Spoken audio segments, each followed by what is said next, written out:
জুলাই গণঅভ্যুত্থানের সময় সংঘটিত মানবতাবিরোধী অপরাধের মামলায় সাবেক প্রধানমন্ত্রী শেখ হাসিনা, সাবেক তথ্যমন্ত্রী হাসানুল হক ইনু ও আওয়ামী লীগের যুগ্ম সাধারণ সম্পাদক মাহবুবুল আলম হানিফকে অভিযুক্ত করা হয়েছে। টানা দ্বিতীয় দিনে সাক্ষ্য দিয়েছেন মামলার তদন্ত কর্মকর্তা মোহাম্মদ আলমগীর। ২৯ সেপ্টেম্বর আন্তর্জাতিক অপরাধ ট্রাইব্যুনালে হাজির করা হয় হাসানুল হক ইনুকে। প্রসিকিউশন অভিযোগের শুনানির জন্য ১ সপ্তাহ সময় প্রার্থনা করলেও আসামি পক্ষের আইনজীবী নাজনীন নাহার আরও ২ দিন সময় চান। উভয় পক্ষের বক্তব্য শোনার পর ট্রাইব্যুনাল আগামী ১৪ অক্টোবর নতুন দিন ধার্য করে। প্রসিকিউশন গেল বৃহস্পতিবার আনুষ্ঠানিকভাবে কুষ্টিয়ায় ৬ জনকে হত্যাসহ বিভিন্ন মানবতাবিরোধী অপরাধের ঘটনায় ইনুকে একমাত্র আসামি করে ৩৯ পৃষ্ঠার অভিযোগপত্র দাখিল করে।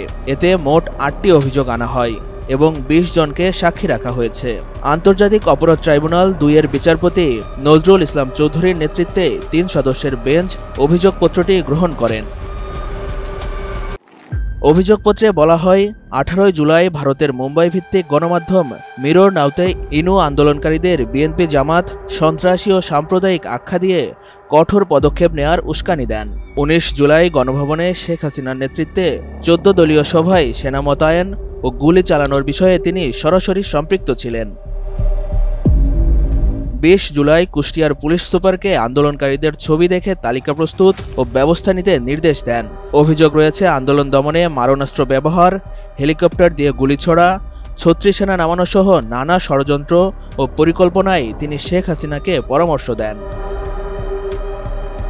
২৭ জুলাই ইনু নিউজ 24-এ উস্কানিমূলক বক্তব্য দেন এবং গুলি চালানো ও কারফিউকে বৈধতা দেওয়ার পক্ষে মত দেন। ২৯ জুলাই আওয়ামী লীগ নেতৃত্বাধীন সভায় জামায়াতে ইসলামকে নিষিদ্ধ করার প্রস্তাব করেন এবং আন্দোলনকারীদের দমনকে রাজনৈতিক বৈধতা দেওয়ার চেষ্টা করেন। ৫ আগস্ট শেখ হাসিনা, হাসানুল হক ইনু ও মাহবুবুল আলম হানিফের পরিকল্পনা ও নির্দেশে আওয়ামী লীগের অঙ্গ সংগঠনের কর্মী ও পুলিশ কুষ্টিয়ার আন্দোলনকারীদের উপর গুলি চালায়। ২০২৪ সালের ২৬ আগস্ট রাজধানীর উত্তরা থেকে ইনুকে গ্রেপ্তার করা হয়। বর্তমানে তিনি বিভিন্ন মামলায় আসামি হিসাবে কারাগারে আটক রয়েছেন।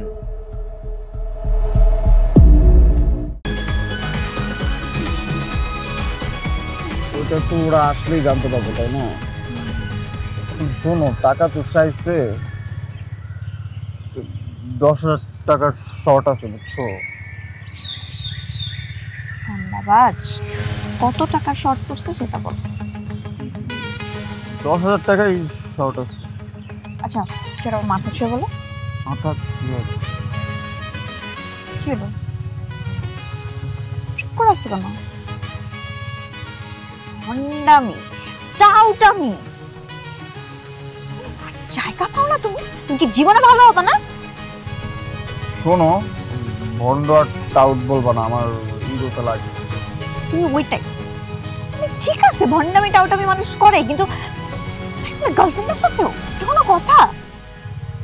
দেখো মিমি, আমি আগের থেকে অনেক লক্ষ্য হয়ে গেছি, ভালো হয়ে গেছি। পুরোপুরি হইতে পারি নাই, অর্ধেক ভালো তো 50% ভালো হয়ে গেছে। আগে যদি হইতো আমি তোমার থেকে ২০,০০০ টাকা চাইতাম। চুপ।